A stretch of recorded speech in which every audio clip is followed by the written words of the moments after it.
last speaker is Farid Partovi, who is also with the International Alliance in Support of Workers in Iran. He's also the president of QP 4772, and my comrade in other committees, in particular International Solidarity Committee, QP. So let's put our hands together for the first speaker, Bezat. Well, thank you so much for that great introduction, Sophia. Hello, everyone. It's truly an honor and pleasure to be here with you today, and in the presence of so many labor activists, some of whom I've learned a lot, and the rest of you. It's great to meet you all, and I look forward to learning from you and having a great discussion today about the presentation on. As Sophia said, the entire presentation will take about 45 minutes. If I just take a minute to describe the outline of the presentations, I'll be speaking about 15 minutes or so. Hopefully I'll keep it within the 15 minutes. I'll be talking about the topic of my discussion is the neoliberal theocracy, the neoliberalization of the capitalist state of the Islamic Republic of Iran. In my discussion, I'll be mainly speaking about the neoliberal reforms that is taking place in the past few decades in Iran, but particularly after the election, the so-called election of President Rouhani. I'll also be talking about the implications of this neoliberal reforms and the austerity measures on Iranian workers.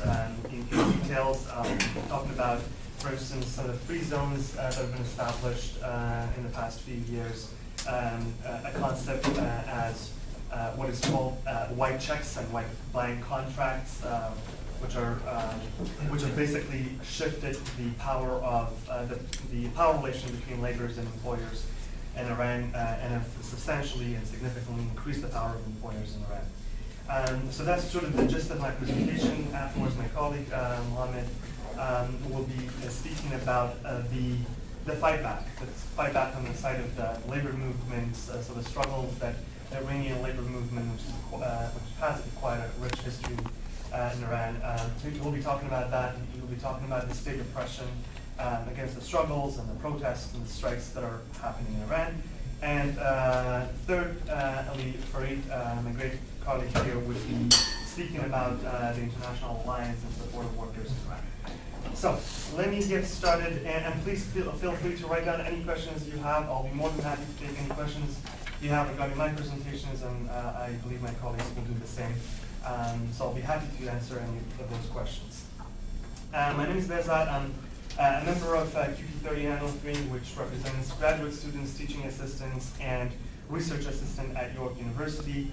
You may know us by the successful strike that we've posed last year, when we stood for our rights and the right of all students, fundamental human rights to education and accessible and affordable education. I'm also a member of the International Alliance in Support of Workers in Iran, which you'll hear about if you haven't already heard our third speakers. So just a little bit of information about Iran. Iran is obviously located in the Middle East. It is the second largest country in the Middle East, and it also has the second largest economy in the Middle East after Saudi Arabia.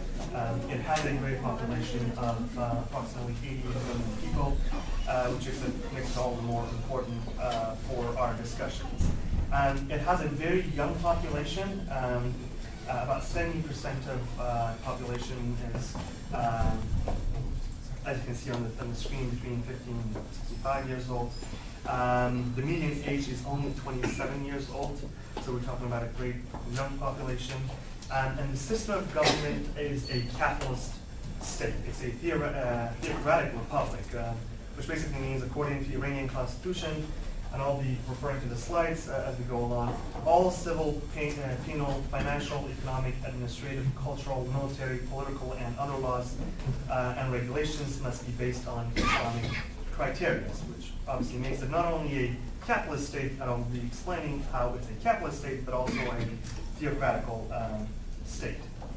Some general information about Iran and why is it important to study it. It is located in the Middle East, which basically is the borderline between Asia, Europe, and Africa, which makes it all the more important because historically, for the labor movement, Any sort of struggles and protests and revolutions in Iran has had a profound impact in the entire region. So whether it be the recent movements in the Arab Spring, which some believe sparked perhaps in Iran, or whether it be the 1979 revolution, which had the same impact in terms of its significance around the world. So it's important for us to not only understand it, but also understand the dynamics of the labor movement in Iran and why it's important to express our solidarity and to study it and to support it.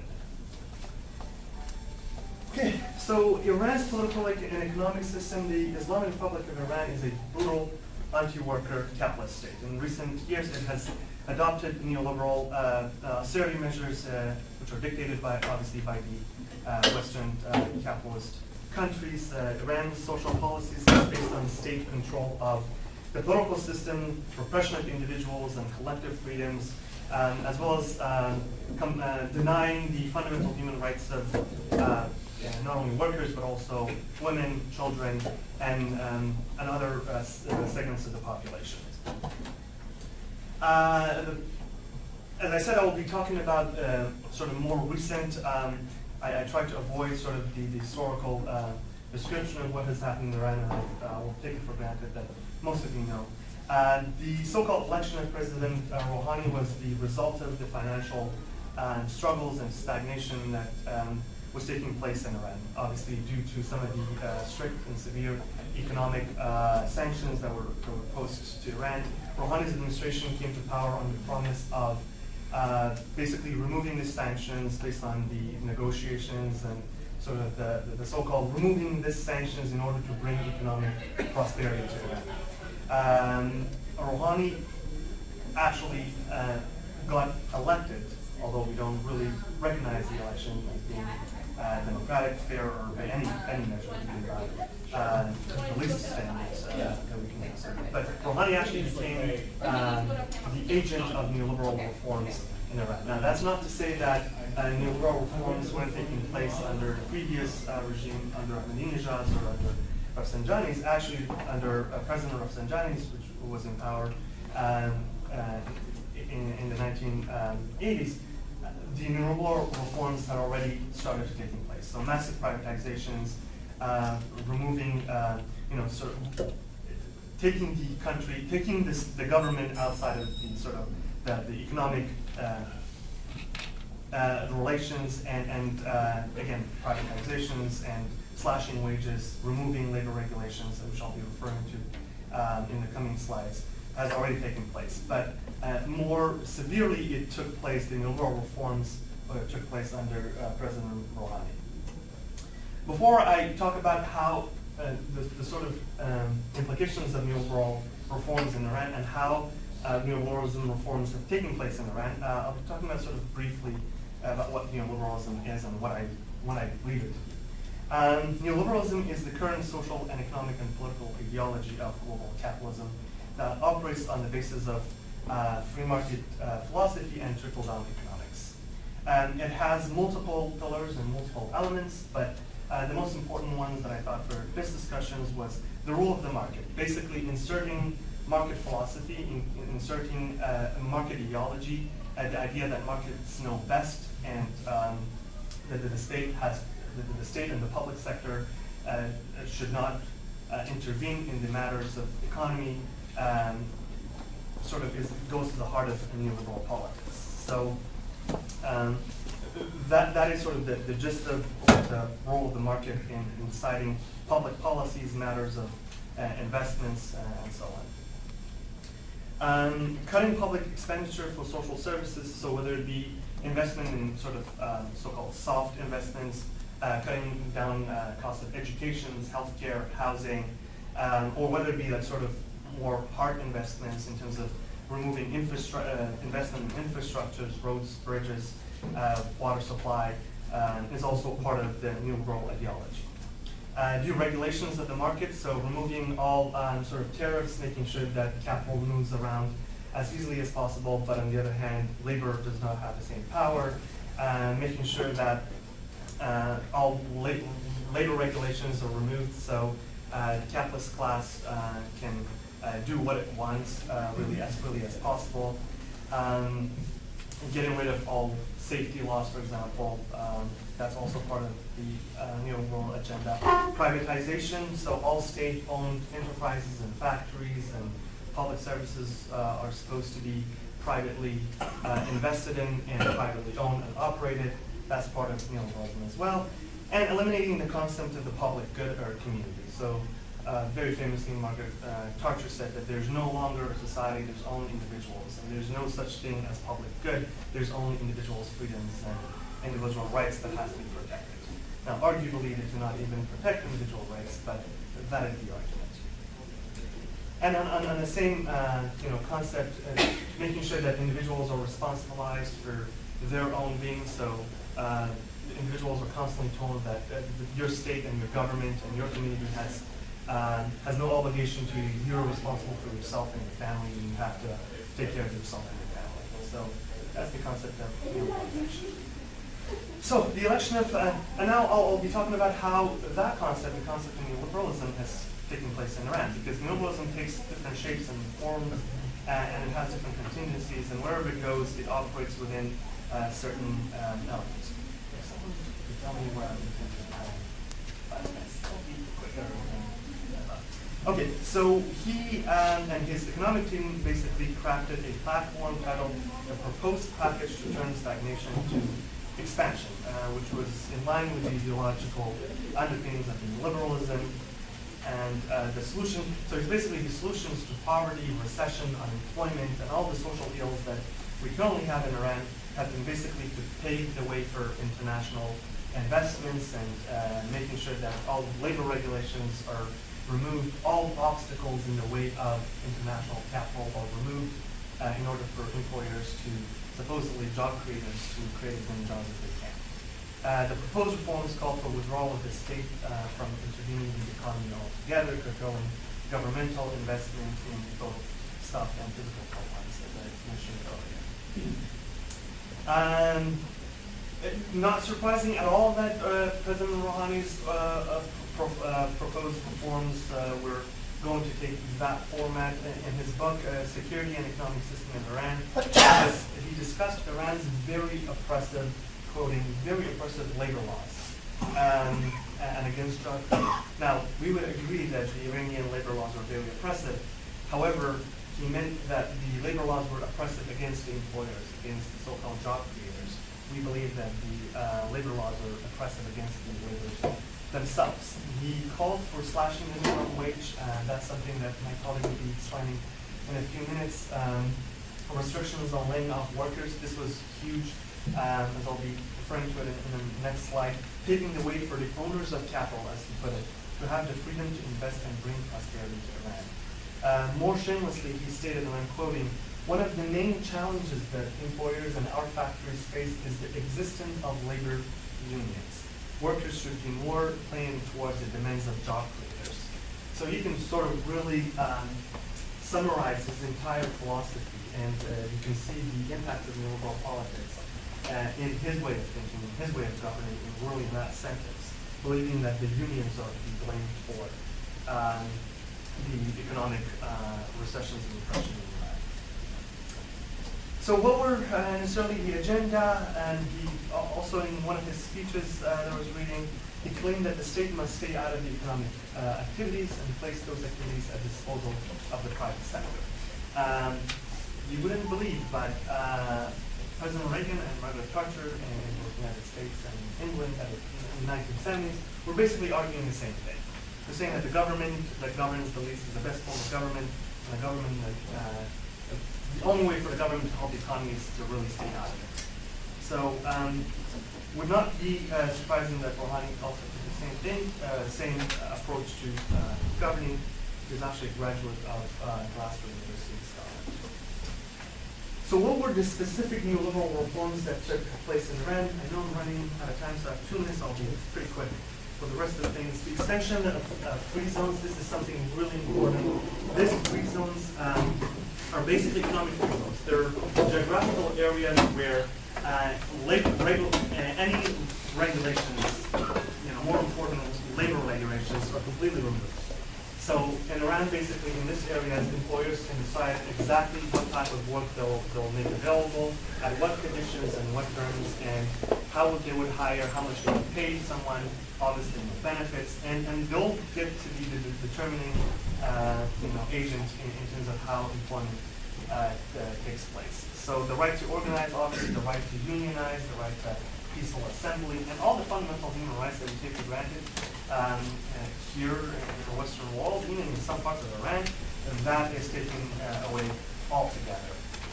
And these are just a map of where all this so-called free zones take place. Just compile a map of this. The blue is special economic zones and free trade industrial zones. And another specific neoliberal reforms is what is called the continuation of white contracts. You wouldn't believe it. So this basically, what white contracts mean is basically a piece of paper. It's called a contract. And the workers are supposed to sign at the bottom of that contract. And my time's out, but I'll be one moment. The contracts are basically signed by workers, and the employers will decide what the terms and conditions of employment is after the employment has started. So literally, the workers are without any rights to, negotiating their wages, without sort of discussing minimum wage, sort of benefits, anything of that sort. On top of that, the workers are also mandated to sign white checks. White checks are basically, again, signed by the workers in case they have any demands from the employers. They're threatened that that white check would be taken to the bank and it would be cashed at the amount that the employers will decide. So, and that way it's just a method of threatening workers to not have any demands. I will finish my presentation by simply really, that one slide is really getting rid of all labor protections. Part of, again, the new world agenda is really getting rid of all the rights that the Iranian labor history has struggled for decades. Just two instances that I will finish my presentation with this is in 2000, and this is before the Rouhani got selected, or elected, if you would call it, the Iranian parliament exempted workshops employing 5 or less workers from any labor regulations. That meant 3 million workers did not have any rights according to the parliament. In January 2003, it got even worse because 10 million, any workshop hiring less than 10 workers, which is a huge number of workshops in Iran. As you can see, the numbers, 2,000 out of the 450,000 workshops at the time were not covered by that legislation. Obviously, that overwhelmingly impacted women workers. So just a very short thank you for listening. I hope in the little time that I had, I could give you the most information that I could. I really appreciate it. And if you have any questions, I'll be more than happy. Thank you very much. Workshop. Before I start my presentation, there's some pamphlet about labor movement in Iran, and also there's a resolution in support of workers in Iran. Please sign and then take some of those pamphlets. In a few minutes that I have, I would like to talk about the labor movement, including the significance of a strike, teachers' participation in labor movement, especially the recent years' working economic situation, workers' independent organization, the workers' situation, and eventually workers' struggle and achievement. Soon after the Islamic regime of Iran took the power in 1979, it announced that the strikes are forbidden. Those friends who speak Arabic are familiar with the word haram. Haram means forbidden. At the same time, it has a religious connotation, which means those workers who go on strike commit a sin. In spite of all this restriction, workers in Iran have been using the strike as a tool during all these years that the Islamic regime has been in power. Only in 2015, we had 2,000 strikes. When we talk about the strike, in fact, we include a combination of work stoppage, rallies, blocking roads, and demonstration in front of parliament or other governments' buildings. These strikes vary from small gathering, let's say 50 workers, up to thousands of workers. Here I just want to provide a couple of examples. In 2014, there was a combination of demonstration, gathering, and work stoppage in part of free zone that my friend talked about what free zone means, called Gulf Mine, where about 6,000 workers and the people of the city participated in this event. What was very unique and at the same time was very interesting or very exciting was the participation and the support of the family members, especially the wives of workers. The strike was so powerful that one of the authorities said that this event has turned to a national problem. Here's another example. In December 2015, the police agents attacked an assembly young individual looking for job with bullets and tear gas in front of a gas refinery in a village of Behbahan, one of the cities of Iran in the south. As a result, a young married man was killed. That was the man who was killed. 2 people were injured and a number of people were arrested. Based on reports from local, 7,000 people from Behbahan and surrounding villages attended his funeral. A banner held during the funeral said, "A father who lost his life for bread." This is a demonstration that you guys can see. Here I would like to draw your attention to participation of teachers in working class, especially their use of technology, including using applications such as Viber and WhatsApp in organizing their demonstration. In recent years, we have seen teacher demonstrations in many cities at the same time with almost the same demands. Demands such as freedom of political prisoners, free education and wage increases. In addition, there has been a great atmosphere of solidarity between workers and teachers. On April 29, 2016, this year, Jafar Azimzadeh, one of the leaders of 40,000 signature petition, which was a tactic on an increase in wages, and Ismail Abdi, who is one of the protest leader of teachers, started the hunger strike in jail. In the letter, they have stated that we declare that in protest against the low poverty line wages and salaries, prohibition of right to strike, the lack of transparency by the ILO regarding the infringement of our rights by the Iranian regime, and the absence of legitimate reason for incarcerating protesters, we are beginning an open hunger strike on April 29. This action by Jafar and Ismail is a great example of solidarity between workers and teachers, which has been well supported by many workers' organizations as well as worker activists.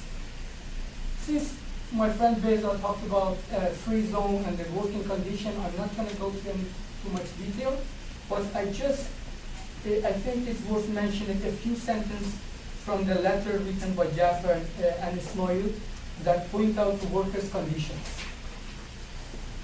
These conditions include below poverty line wages and salaries, late payment of their earning, the absence of job security with temporary contract and unconditionally accepting the employer's terms of employment. That was wide contract that Behzad mentioned.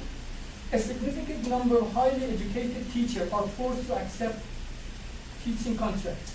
At the same time, subsidies on basic goods such as bread, water, gas, dairy products, etc. have been removed.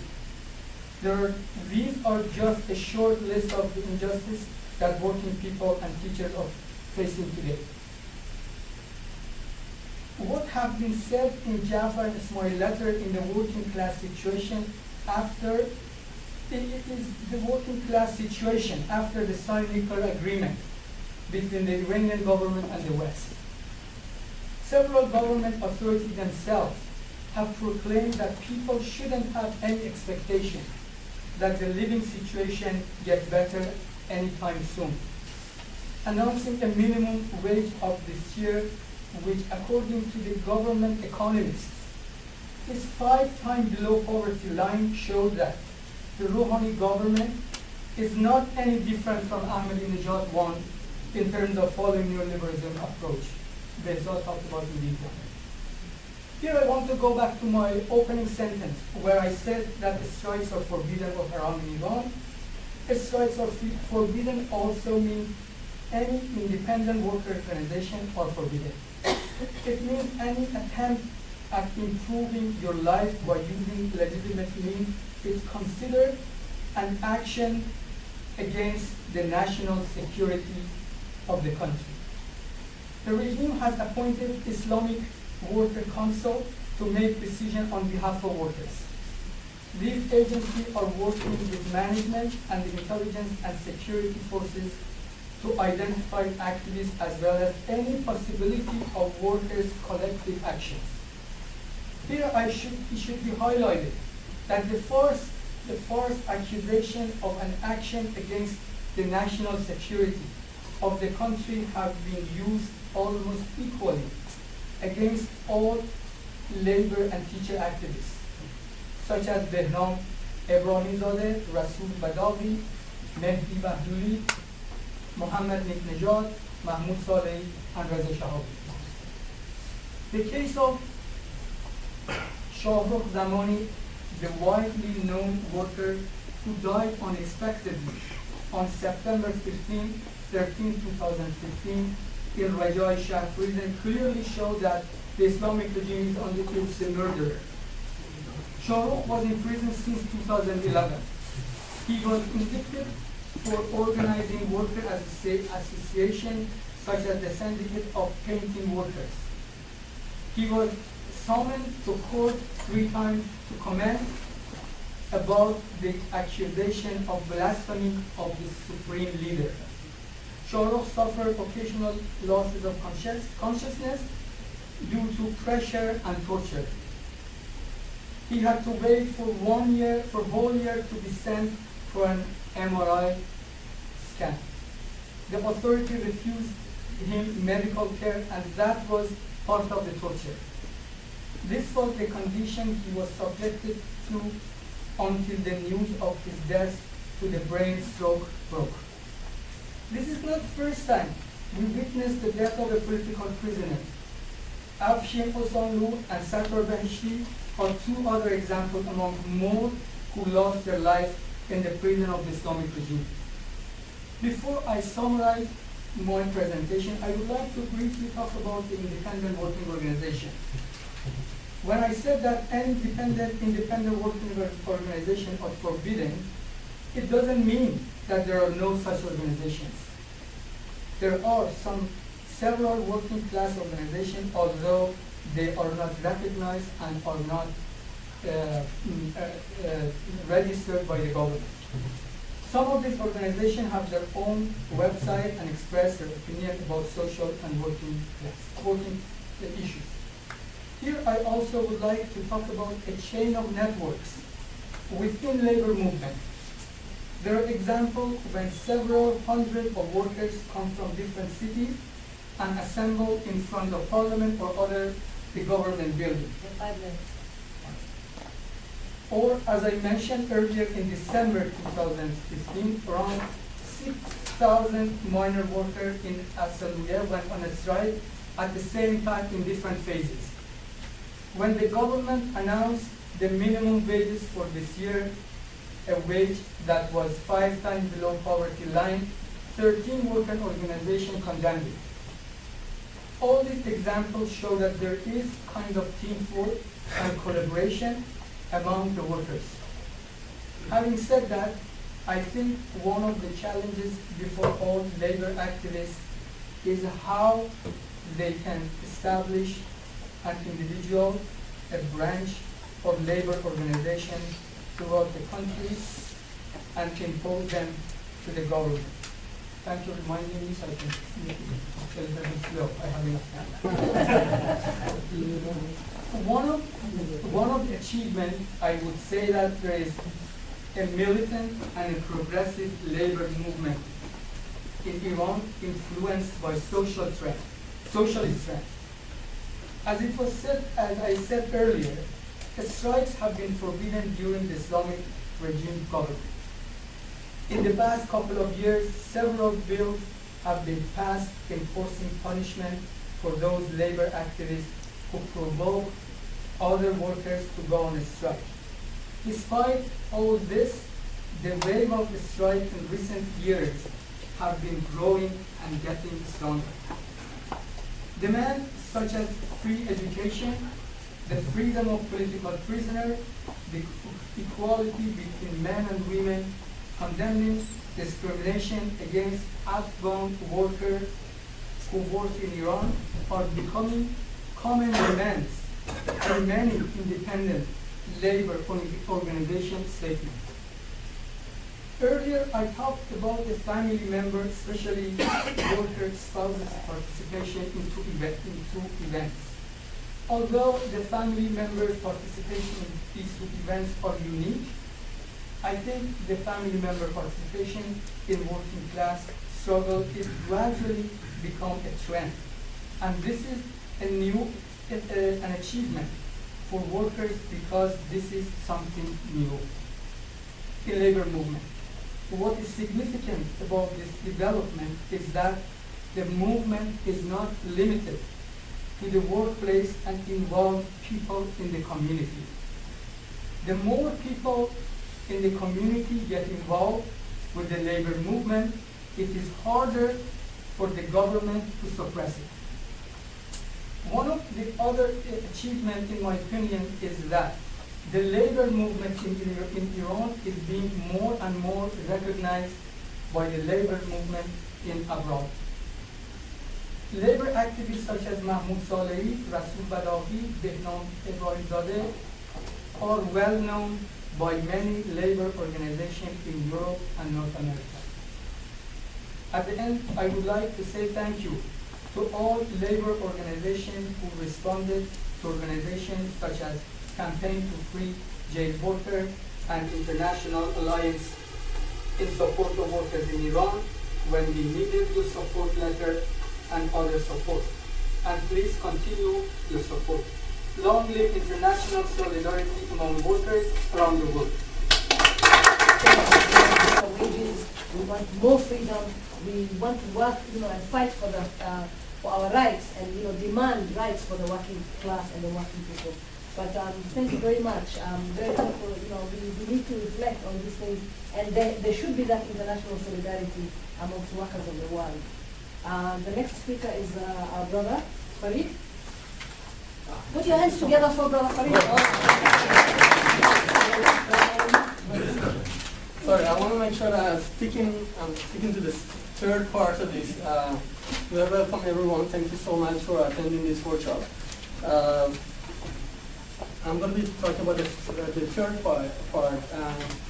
I'm going to be a lot critical after all the thank yous that Comrade Mohammed said, and I'm going to continue with all the thank yous. Start with all the thank yous, especially as a QP member, a member of International Solidarity Committee, Kanada-Ontario. I support the way that QP is being organizing, run more grassroots committees, like elected members that actually form committees, and the way that these international solidarity committees in different provinces, they try to engage more members, as opposed to more top-down approaches. But also, thank QP National, Canadian Union of Postal Workers, for the support, and so many other organizations internationally for the work that they've done, including Labor Starts work, the online campaigns. But my focus is going to be a lot critical around some of the challenges that we face throughout the years doing international solidarity work. So here it says that the document that Paris is distributing is really a draft in English, actually. So, I mean, the English is very raw, and it may going to be needing edited, so it's not posted online yet. The Farsi version is not posted online, so, but just for your information. It's good to have it because it really highlights some of our key positions. Here I say that I'm going to be talking about the challenges, like in both opportunities, but also the work and challenges around international solidarity work. Again, some of the opportunities being on the national level that we've been doing, we've been in existence since 1999. We started in Canada, but now we have about 7 branches in different parts of the world. Where we work on the ground level, in each country, we see lots of opportunities. Working with different unions, non-unions, labor activists, progressive organizations. We are coming from a very progressive, like anti-capitalist, socialist background. All of our members are either back in Iran. They used to be labor activists, labor leaders, labor organizers. Many of them were very well known, like all workers leaders in Iran during 1979 revolution. And then some of them, like myself, who've been labor organizers, community and activists, and community organizers in different countries. So we're coming from that progressive background. So we don't limit ourselves in terms of our work only with the unions. We think that the international solidarity work goes beyond unions, because unions are, like even in Canada, maybe they're about 30% of the workforce, and so many other parts of the world, so many organizations are doing really great work. One example is our comrade Pierre from Australia, the Australia Asia Workers Link, that they're doing really great work. And they work with unions, but also work with lots of other progressive solidarity organizations. Challenges. One major challenge in Iran, federations, like a federation such as ITUC, International Trade Union Confederation, or WFTU, World Federation of Trade Unions. I don't know how many of you know about these organizations, but how many actually know about ITUC? How many know about WFTU? Not some, like probably less than half. So that also shows that, I mean, in terms of the kind of influences they have, but also the invisibility also they have, or maybe sometimes even the irrelevance to the international solidarity work. We've done so much work historically with organizations such as International Trade Union Confederation. Our relationship is not that great. I don't want to get into that. But what I got, the conclusion that I got is the international solidarity work, we have to diversify the kind of work that we do. So we're not actually relying on one federation here and one federation there for international solidarity work. Because the moment that your policies and your positions are too progressive for them, or too left-wing for them, or maybe even too right-wing for them, I'm not sure. I mean, they have the powers to actually shut you down, control some of the work that you do, find their own way to do their own way of work, as opposed to recognizing the groundwork that's happening back home. Right now, some of these organizations, even organizations such as Bus Workers Union in Iran, the most famous independent workers union in Iran, who's been paying hefty price for the last 10 years. They've been challenging some of these international federations in the past 2 years.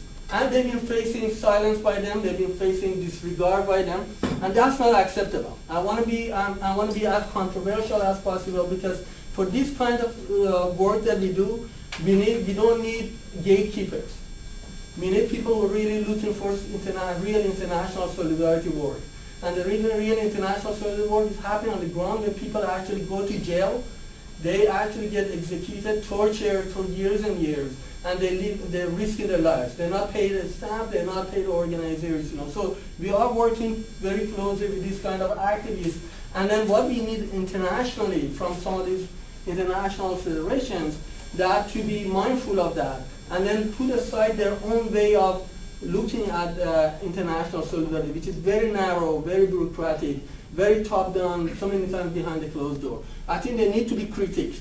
And I know there's been other people who've been critiquing. It hasn't been coming from us, because we don't usually get into this for the past 20 years, or maybe more, way more than that. For the past 30 years, we've been doing international solidarity work without making any claims, without critiquing many of these organizations. But I think that it's important that also we have to forcefully also critique different international unions. Another one is WFTU, World Federation of Trade Union. That was part of the Eastern Bloc during the Cold War.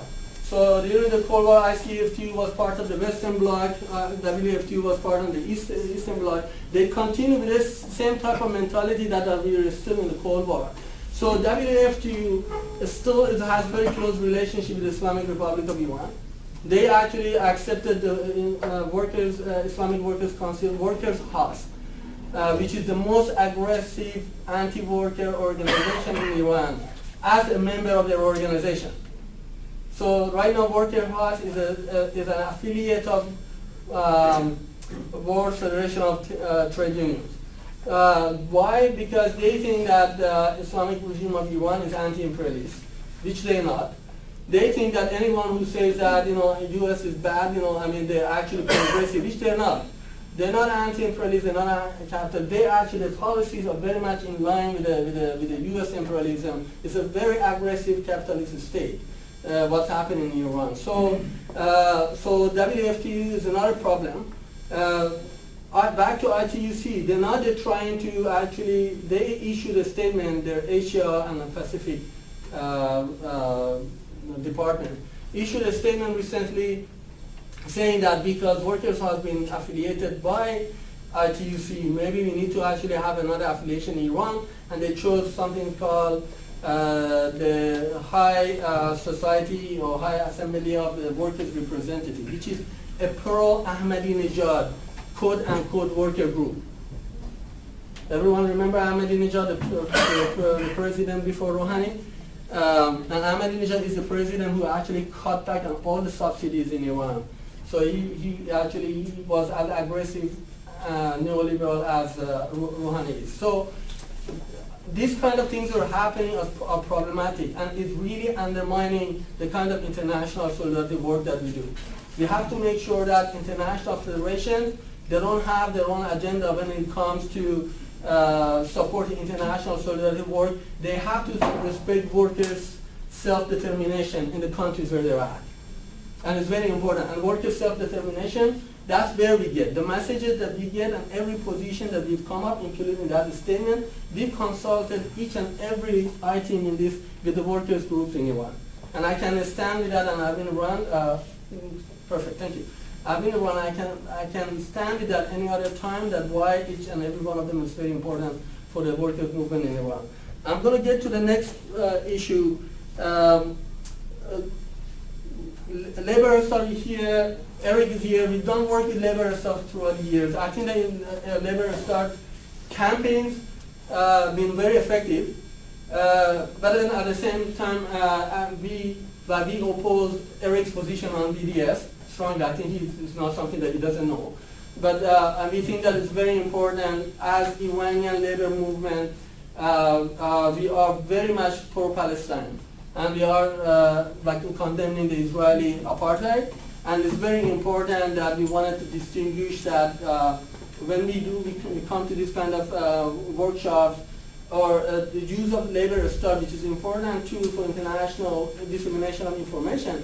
But at the same time, it's very important to recognize that many of us, in countries such as Iran, have a strong solidarity with the labor movement in Palestine, and many of us are supporting BDS movement, and that create a compromising position. I'm going to give that example because it's good. It's a feedback that is important to know. I think labor studied a recent campaign on Ismail Abdi and teachers. Ismail Abdi is one of the teacher leaders in Iran. He's in jail. He's on hunger strike right now. Thousands of people signed through Labor Start to support Ismail Abdi, but all the teacher organizations in Iran refused to disseminate the information. All the teachers organizations in Iran, they said that they're not going to actually promote that campaign just because of these. So I think that my feedback to Labor Start is to also consider some of these as well. It may compromise some of the good work that they do when there's no clear policies around these kind of issues. I'm going to run to the next one, AFL-CIO Solar Center. Why I'm talking about AFL-CIO Solar Center? Because they tried to reach to us and so many other Iranian labor groups Each and every one of us, as far as I know, at least those of us who are well known, they said no to AFL-CIO Solidarity Center. And the strong message to AFL-CIO Solidarity Center is that we don't want them to get involved in Iran. We think that it's problematic that they're involved in Iraq or Egypt as well. They have a way of organizing, they have their own way of looking at the workers organizing, which is problematic. Plus they have a history of intervention in Venezuela and Haiti and all that, and coup d'etats in some other parts of the world. They have a very questionable history. As Kim Sipes said in his book, they're more sabotaging. Their work is sabotaging, they're not helping, they're not contributing to international solidarity. Plus 90% of the funding comes from the US government and National Endowment for Democracy, which totally not acceptable, and it can actually put activists in countries like Iran in risky and situation. They can be exposed to jail and imprisonment and persecution. And I think that this is a strong position we want to continue. This is a message that as long as AFL-CIO continue with these kind of policies, this is going to be, and what I'm saying is very much, I think, in line with the position of labor activists inside Iran as well. And the last part is about ILO, International Labor Organization. So every year, like May 30th to June 14th, is ILO conference, annual conference happening in Geneva. So the ILO has a tripartisan system, which to us is problematic. In that we briefly talked about it, but there's not so much time to go through that. But I think many people from the progressive, more class struggle approach, they realize that this is more collaborationist approach, and it's problematic. But in addition to that, the ILO, the way that they deal with Iran is very specific. So the Iranian government sends tons of delegates, and then the employers associations, which are actually directly linked to the Iranian government, they are sending a bunch of delegates as well. And then the workers' delegate are actually from Workers' House of the Islamic Republic of Iran and the pro-Ahmadinejad groups. So these people go to these conferences as in the name of the working class in Iran.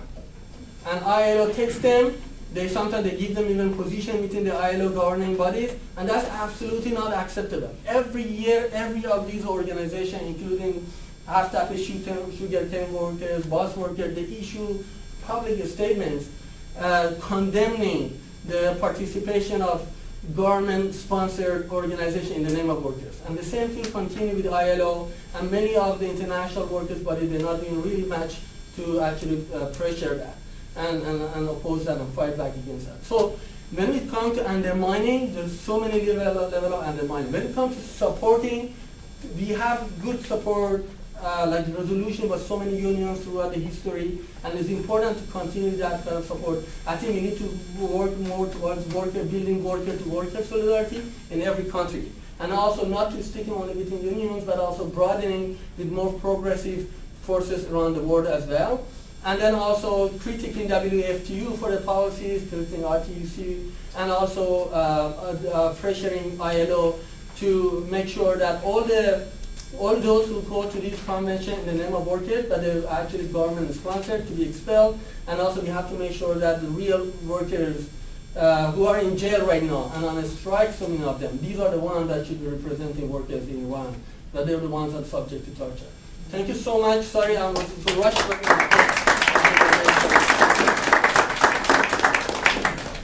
So we can take your questions.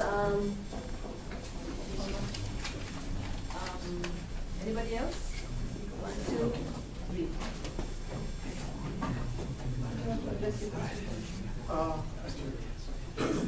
Sorry, he's asking, is it, he's filming, he wanted to know if he turn around and filming, is it okay if people don't want to be? Also, we are filming from there as well. If people who Does anyone have any problems with being on film? No. Okay. First question. Yeah, actually, in my understanding, Iran has some of the most stringent censorship measures in place for internet and use of social media. given that, is it even possible to organize labor and in general, say, masses, via use of social media, something we saw in Arab Spring, specifically in Tunisia? I know you mentioned about use of WhatsApp and Viber in your presentation, so I was just curious to understand more about that. Sure. It was actually my colleague who mentioned it, so I'll let you shortly after. But yes, from my experience, yes, the Iranian population is actually happens, as I said, the median age is only 27 years old, and they're very tax heavy. So once an application is restricted, and you're right, the censorship on the media, obviously the media is state-owned, but the censorship on use of internet even is very strict. So when it comes to restricting access to even mobile applications and computer applications, the government is after those applications as well.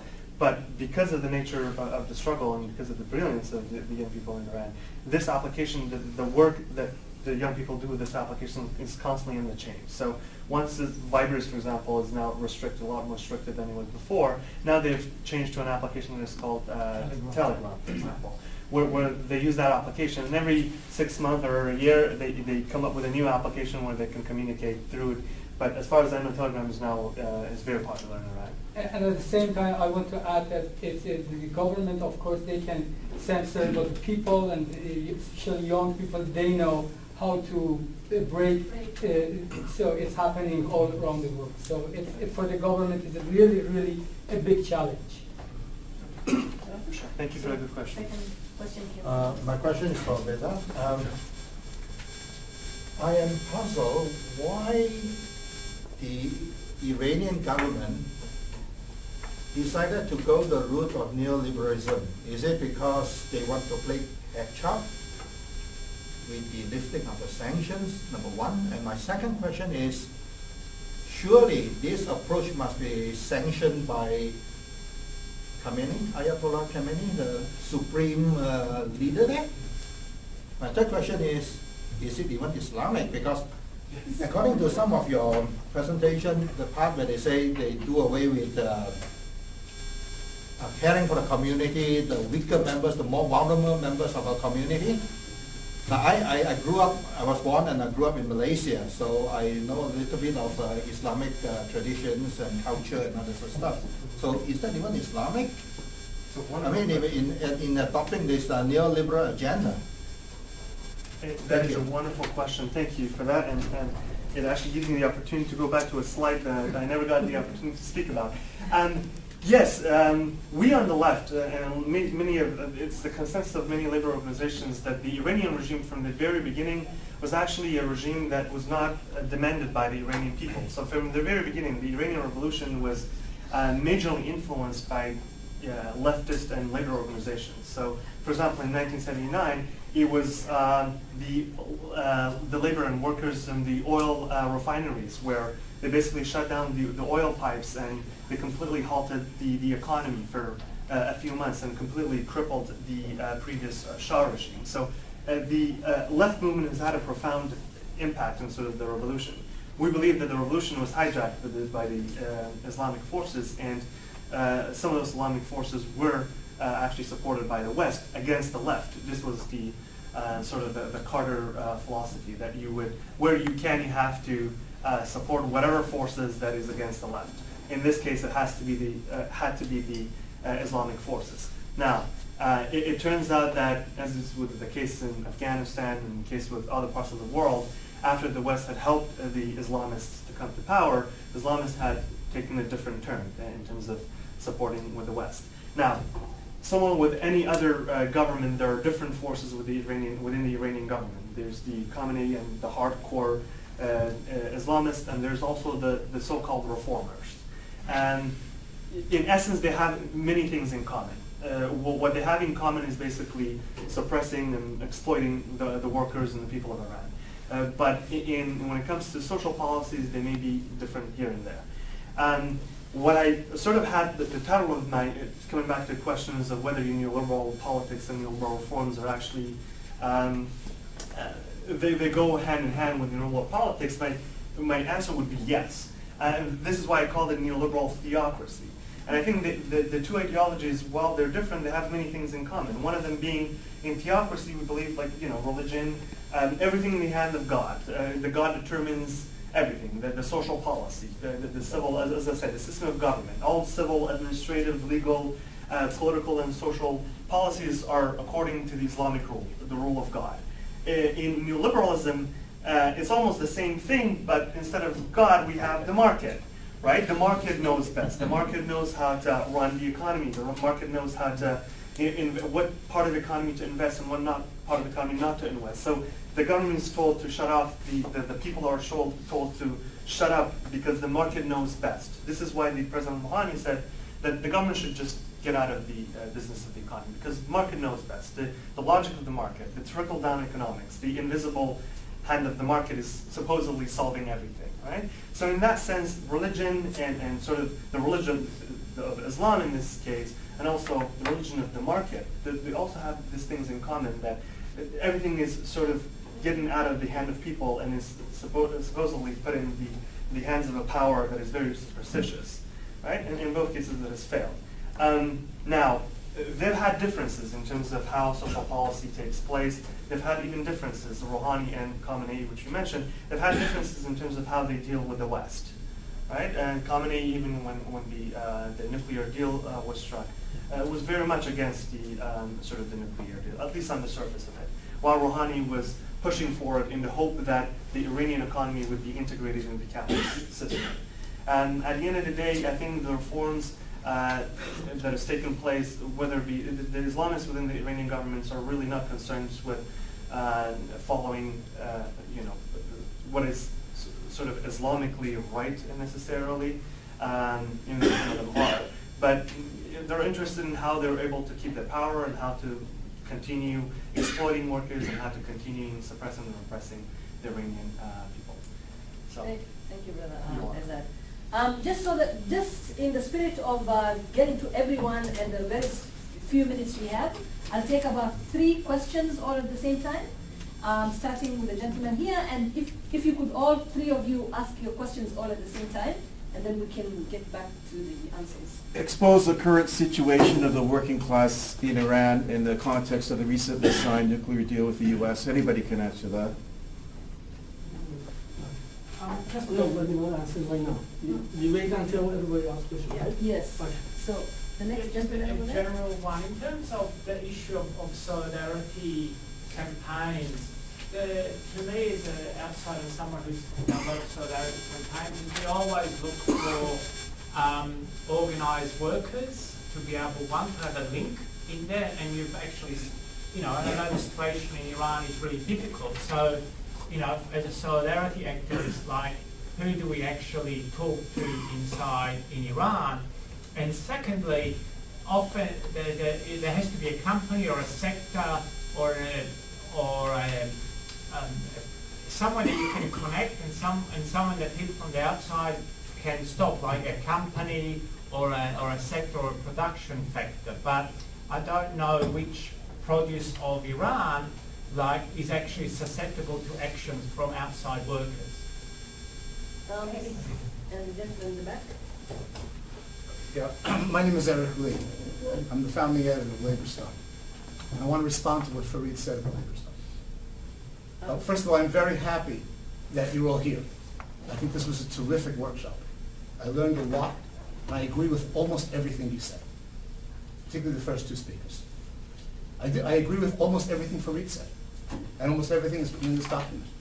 You'd be surprised at things I agree on. We can talk about later all the wonderful things that, you're absolutely right about that. Labor Star has been working in support of workers in Iran since the day we were founded. Your organization, the IASWI, sponsored campaigns on Labor Star. You use Labor Star correctly to fight for the rights of workers in Iran. Our record goes way back. We've helped get Iranian workers out of jail. I've met people like Mansour al-Sandu, the leader of the Tehran bus workers you mentioned. I've met him. He's personally thanked me for the efforts Labor Star's made. We have a record we're very, very proud of on Iran.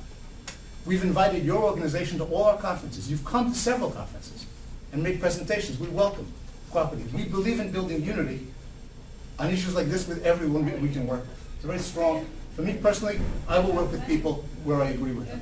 This is an important issue. You don't build unity by doing what you said about labor stuff, because this is what you said. We were asked by the Education International, which is the International Organization of Teachers Unions, Canadian Federation of Teachers, for example, as a member. They are responsible for support for teachers when teachers' rights are violated anywhere in the world. They have come to us repeatedly with campaigns in support of the people, a campaign, not my words, their words. They've hosted a Labor Starts platform. We've given them that for free. They've organized and mobilized people to support Ismail Abdi. Teachers' unions around the world have used that platform to build support for the teacher. You've acknowledged that.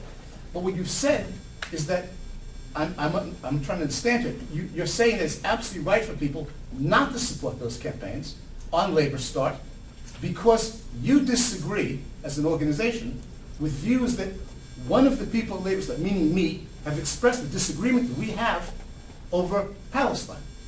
The disagreement we have over Palestine is not that you support the Palestinian people, and I don't. We will discuss this. We have a whole session on Palestine.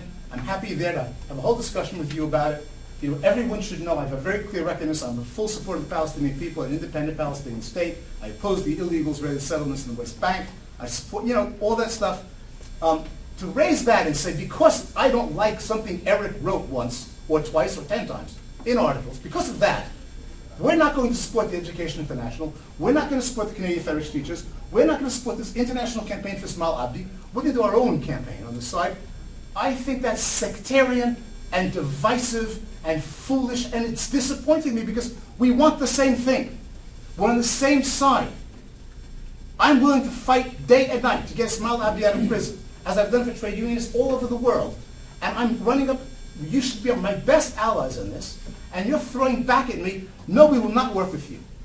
Now that's sectarian, and it's divisive, and it flies in the face of the unity we're trying to build here at this conference. We're trying to work together here, even if we disagree on things. I'm looking around the room, I don't even know most people here. I don't know what we agree and disagree on. I don't know. But I know we agree we want Ismail Abdi out of prison. We agree Iranian workers have rights that should be defended. I'm working with the teachers' unions around the world at their request, using their language to get him released. So don't come to a Labor Start conference and tell the audience here that you've encouraged unions in Iran to not work with Labor Start, which means you also won't work with this. That is outrageous and divisive and wrong. And Fareed, I know you personally. I've known you for years. I know how committed you are to this cause. I know you're smart. This is a stupid, a divisive, ignorant thing, and it's counterproductive. We need to build unity, not to divide ourselves. I'm disappointed in what you said. So,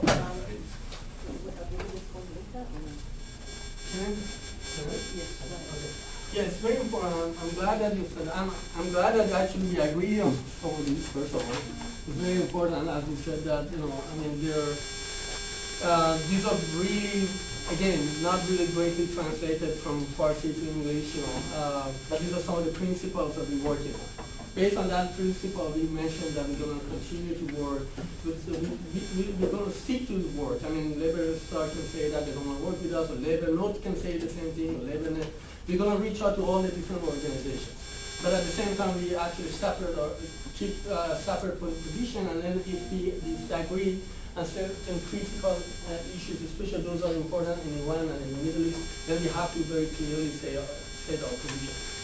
I'm very glad that actually this will videotape, because you could later on go back and listen to what I said. I said that, and I'm glad that you're here.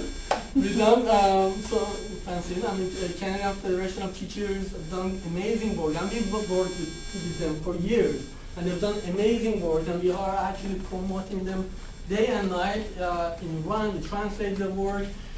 Same thing with QP and others as well. Yeah, sorry. I'm just going to go. Sorry, I'm moving because then the moment I come here, this thing is going to torture.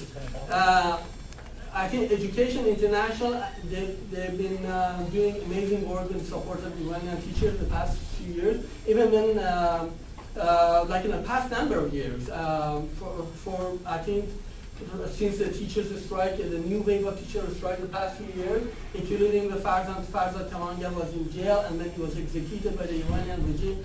Canadian Teachers Federation did amazing work. They came in outside Iran and Basin Ottawa, they protested with us. And also Education International did amazing work, and we supported each and every one of their campaigns. What I said very clearly maybe because I've talked really fast, but was that the campaign that Labour did on Ismail Abdi recently, and maybe it still is on, I'm not sure it's a closed campaign, and about 5,000 or 6,000 people actually signed on that. I said that none of the teachers' organizations in Iran, like the Iranian Teachers Trade Association, the organization that Ismail Abdi is a member of, none of them agreed to promote it inside Iran. That's what I said.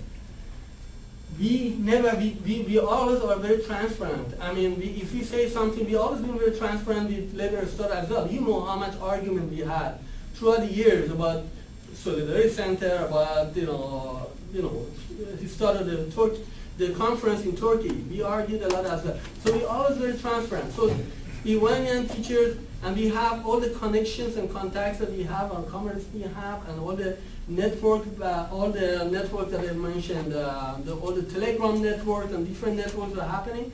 They didn't even once they redistributed Labour Star campaign, and we had nothing to do with that. And I said that to you previously that there's a campaign that you needed to respond publicly in terms of clarifying some of your position. That's exactly what I said. I didn't say that. We never issued a statement saying that we are boycotting. If we wanted to boycott, we would have boycotted today as well. We said that we are doing a critical engagement. We are coming, but we're keeping our differences in terms of, especially when it comes to Israel, Palestine, and also with some of the work, especially some of the American unions, like AFL-CIO, Solidarity Center. We think that their role is really endangering and undermining some of the work that we do in Iran, so we wanted to clear those positions.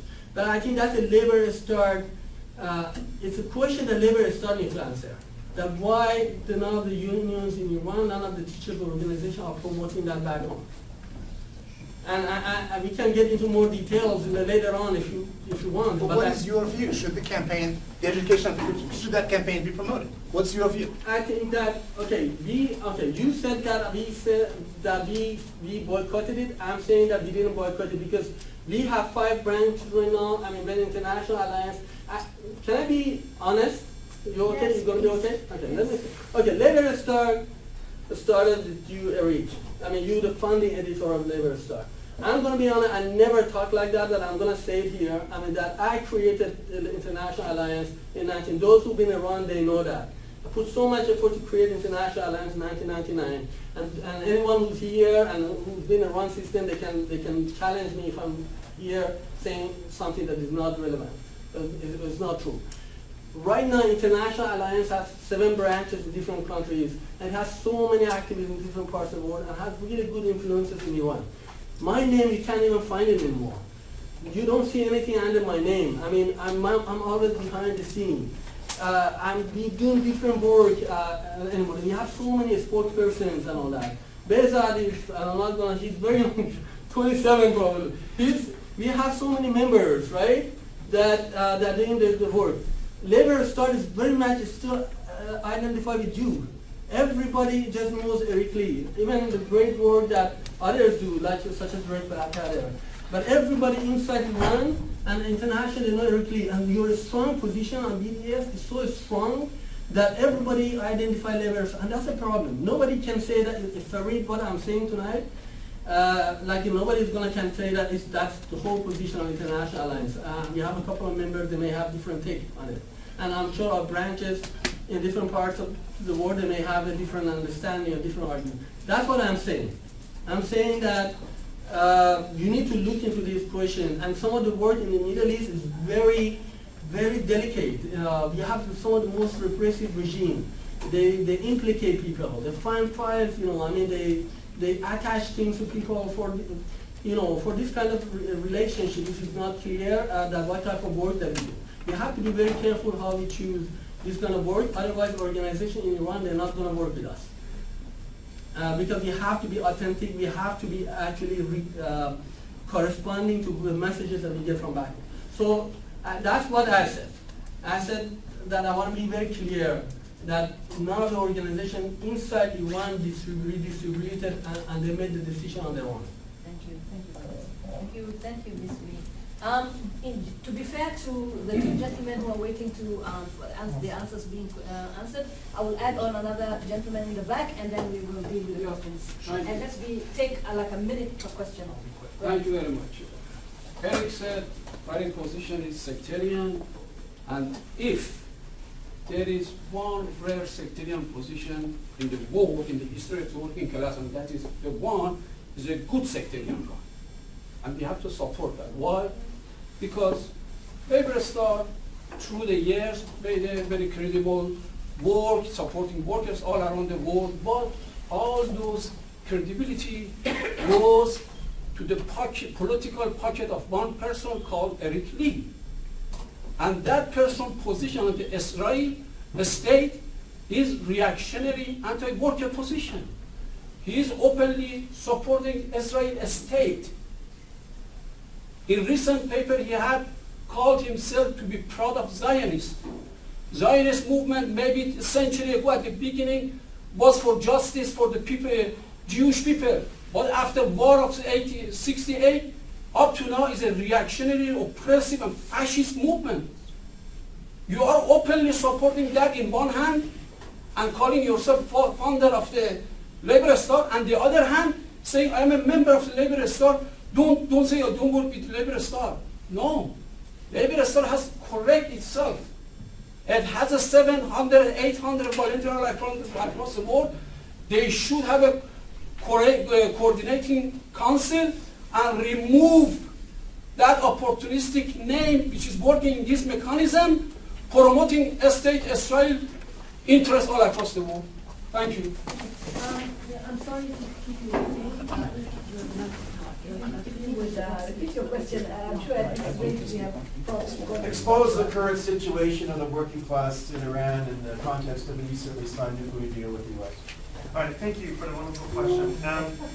Yes, so part of the presentation was precisely to talk about the nuclear deal, because previously it was the case that during the sanctions, the Iranian government used the existing of the sanction as a justification for oppressing any dissent against the state. So if there's going to be a worker strike, if there was going to be a worker protest, the Iranian government would immediately oppress it, would immediately shut it down under the pretense that we're under sanction, we're under economic stagnation, we cannot afford paying workers more. We cannot afford opening our societies because we're under a war, basically. It would be an economic war. So obviously that was the justification, and that was why they were oppressing people. After the nuclear war, that justification has been removed. They no longer have that pretense to claim that they're under severe economic sanctions and they cannot provide higher wages, they cannot provide better. So the sanctions have been lifted. The sanctions have been lifted, yet the justifications are still there, right? The oppression is still there. Now, President Rouhani came into power under the promise of lifting the sanctions in order to bring prosperity. The sanctions haven't lifted, prosperity hasn't come in, right? And it's the position of many labor activists in Iran that without the sanctions or with the sanctions, the labor conditions, the working conditions, the wages, the benefits, it hasn't really changed. It's gotten worse. It is the same if the sanctions have actually hurt the sort of upper class a little bit, perhaps, because it has not hurt the upper class. It has not? Yeah, it has not, because it has given them the opportunity to actually make more money by, using the opportunity to, for example, jacking up the prices, saying that. So it's made it worse for the poorer class. It has, yes. So thank you very much. The question from I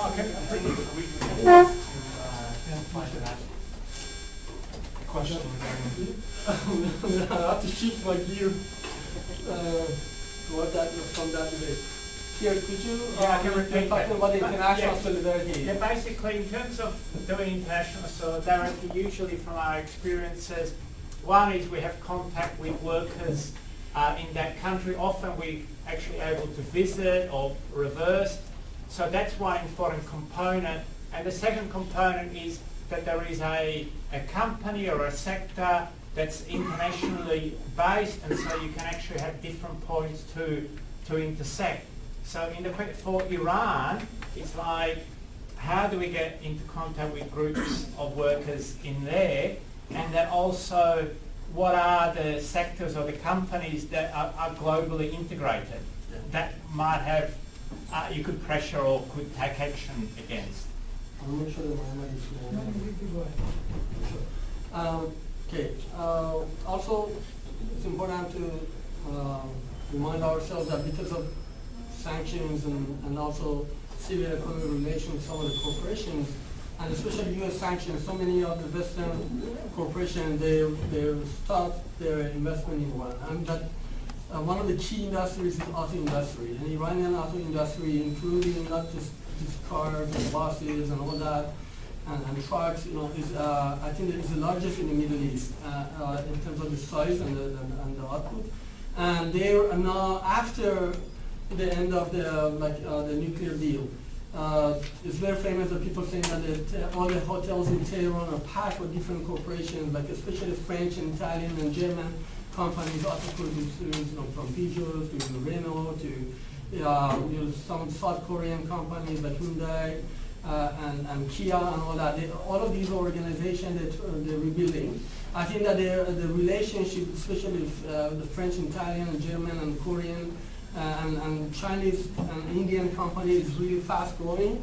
And definitely the idea of global picket line, as we mentioned in your workshop, is very relevant for the past number of years. And like, for instance, let me give you an example that we're working closely with the French trade unions.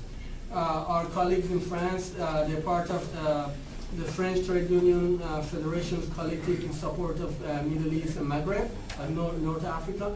And they've been working a lot on the issue of Iran throughout the years.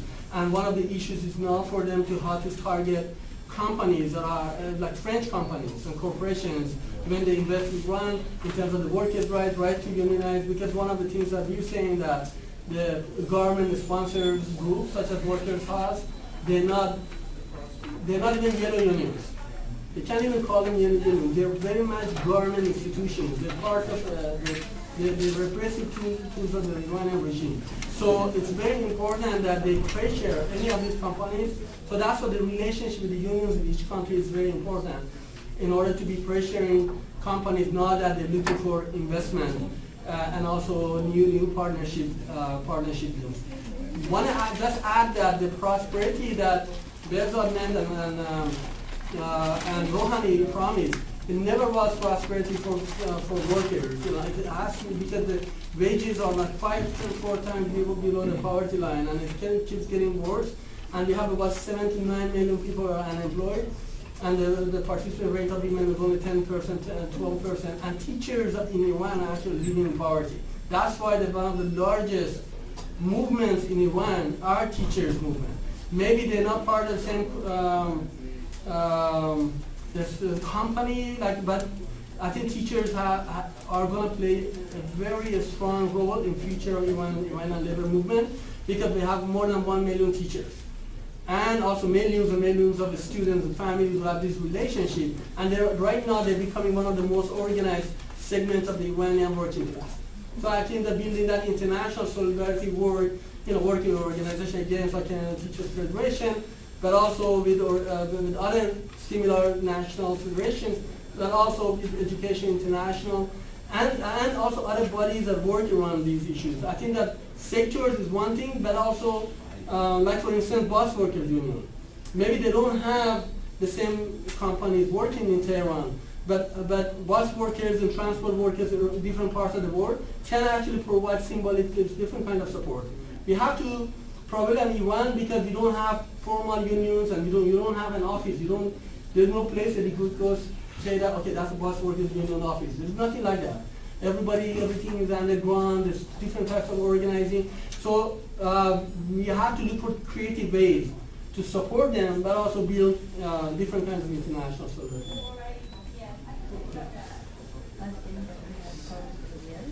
Any more questions? Sorry, by the way, if you got into the debate, but I'm sorry. Can I just say something? I just want to thank everyone. I'm sorry that we got into that debate. We just want to, there's a flyer going around. We are also we are a part of organizing and supporting the workshop in support of labor in Palestine. Tomorrow at 1 o'clock. If you could participate, that would be really great. And thank you so much. I'm sorry if it got heated at some point.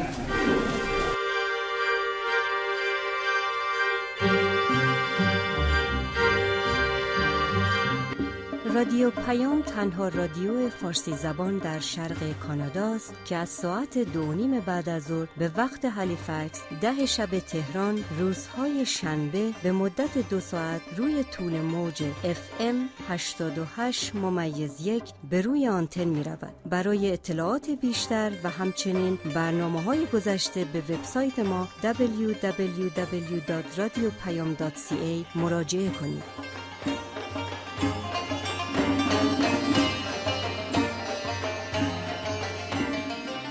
Tune in to CKDU 88.1 FM every Saturday from 2:30 to 4:30 p.m.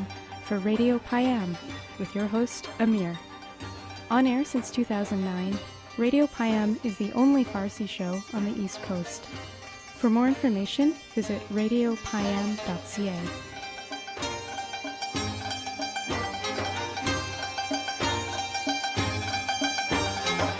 گر بر فلکم دست بودی چون یزدان، برداشتمی من این فلک را ز میان. از نو فلکی دگر چنان ساختمی، کآزاده به کام دل رسیدی آسان.